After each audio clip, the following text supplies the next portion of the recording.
Come si guarda un'opera d'arte? La domanda da $1.000.000. Trovarsi di fronte a un'opera d'arte può essere una grande emozione, ma anche una grande frustrazione che porta lo spettatore a volgere lo sguardo da un'altra parte. E se ci fosse un vero e proprio linguaggio utilizzato dagli artisti che offre una lettura per guardare un'opera d'arte? Scopriamolo insieme. Secondo alcune ricerche, 27 secondi è la media di permanenza davanti a un'opera d'arte esposta in un museo.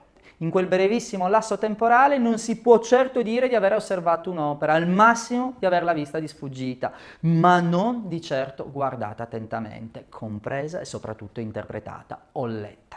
Perché sempre più spesso tra il nostro sguardo e l'opera d'arte davanti a noi si trova sempre lo schermo di uno smartphone. Scattiamo una foto per ricordare l'opera e condividerla così sui social, ma senza davvero fermarci ad osservarla dal vivo. E nonostante viviamo in un tempo dove l'immediatezza sembra essere la chiave di lettura principale, questo ci porta a non soffermarci più troppo tempo di fronte ad un'opera d'arte. Proprio sul guardare e leggere un'opera d'arte, il professor Roberto Concas, storico dell'arte e direttore di musei, ha scritto un paragrafo per il mio ultimo libro, Professione Arte, dove parte proprio da una importante considerazione. Le opere d'arte hanno un proprio linguaggio di scrittura e lettura che nella cultura occidentale si scrive e si legge da sinistra verso destra, dall'alto verso il basso. Questo significa che l'artista organizza gli spazi del proprio racconto illustrato, prevedendo in ordine la presenza di uno spettatore, lo spazio fisico destinato allo spettatore dentro l'opera per osservare la stessa, il percorso che lo spettatore deve fare sempre dentro l'opera, seguendo la sequenza delle scene, un posto fisico per entrare e uscire dall'opera.